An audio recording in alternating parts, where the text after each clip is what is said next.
भक्तों की कथा। ये श्वेत द्वीप भगवान नारायण का अनिर्वचनीय धाम है।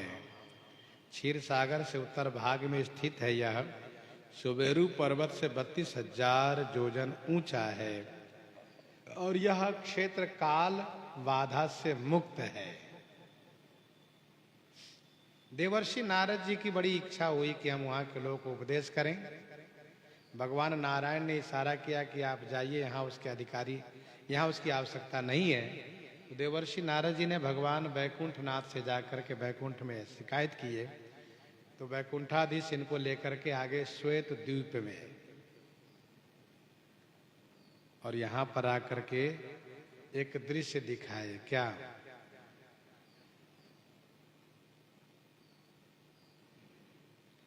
एक सरोवर पर एक पक्षी का दर्शन हुआ।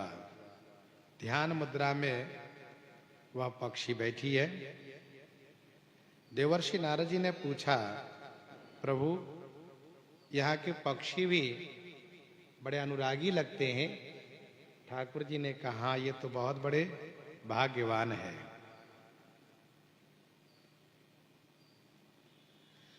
जिनका अनुराग भगवान के श्री चरणों में हो वही तो भाग्यवान है।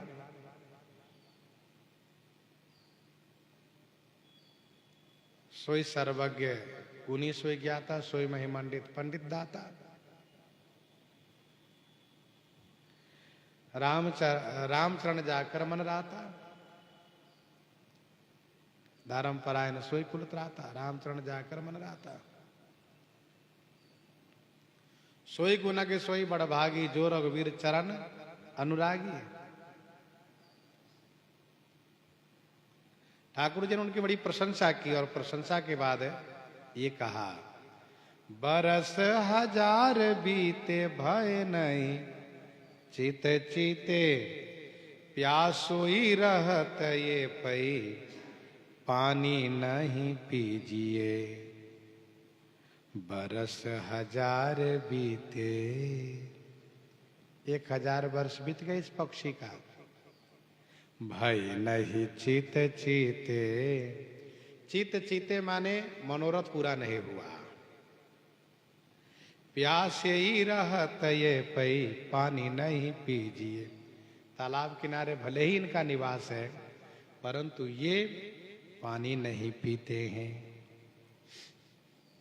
क्या चित्त में कामना है इनकी?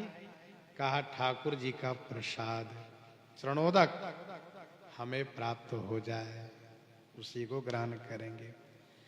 पावै जो प्रसाद तब, जीव सो सवाद लेत, लेत नहीं और या की मति रस भीजिए। पावे जो प्रसाद तब, जीव सो सवाद लेत।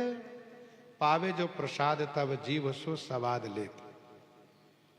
यदि ये प्रसाद पा जाए तभी ये जीव से स्वाद लेते हैं। हाँ, ऐसा कहाँ?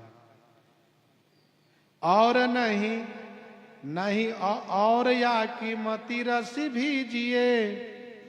लेत नहीं और कुछ ये नहीं लेते। आप देख के देख लो।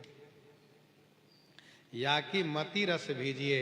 इस पक्षी की बुद्धि प्रेम भक्ति रस में भीगी हुई है। मति रस भीजिए। लीजे बात मानी जल पान करी, डारी दिए दियो। लीजे बात मानी, सरकार ने कहा, श्री वैकुंठनाथ ने, वैकुंठाधीश ने, कि देवर्षि जी आप बात मान लीजिए। लीजे बात मानी जल पान करी, डारी दियो। जल पी करके डारी दियो मैंने डाल दिए वहां पर। और जैसे जल पी के डाल दिए, लियो चोच भरी दृग भरी बुद्धि दीजिए। तुरंत उस पक्षी ने चोच भर करके पान किया और तुरंत उनके दृग माने आंखों से प्रेमाश्रु छलक पड़ा। प्रेमाश्रु के बूंद छलक पड़ा। मति रस भीजिए, बुद्धि दीजिए। अर्थात उसकी बुद्धि भी भीग गई, सराबोर हो गई प्रेम भक्ति में। अचरज देखी चले, अचरज देखी चख लगई न निमेष कहूं। अचरज देखी चख लगई न निमेष कहूं। यह देख करके देवर्षि नारद जी को भारी आश्चर्य हुआ। अरे वाह, यहाँ के पक्षी भी महान भागवत, ऐसे अनुरागी, प्रसाद चरणोदय के सिवा कुछ नहीं ले सकते। वाह, धन्य है। अचरज देखी चख लगई न निमेष कहूं। देवर्षि नारद जी के निमेष नहीं लगते, अर्थात पलके नहीं गिरते। चाहूं दिशि फिर्यो अब सेवाया को कीजिए। देवर्षि नारद जी उस पक्षी की परिक्रमा किए। चाहूं दिशि फिर्यो अब सेवाया की कीजिए। देवर्षि नारद जी ने कहा, सरकार अब आप बैकुंठ जा सकते हैं, अब हमें यही आज्ञा दीजिए, हम इन पक्षी की सेवा करेंगे।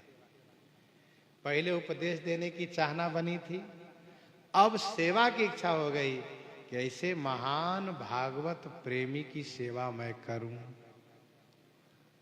ठाकुर जी ने कहा, नहीं, इतने से काम नहीं चलेगा, और आगे चलिए, और आगे आपको दिखाता हूं। और आगे ले जाकर के भगवान और भी दृश्य दिखाते हैं, तो श्रवण आगे करेंगे। इन्हीं के साथ सीताराम सीताराम सीता राम सीताराम सीता।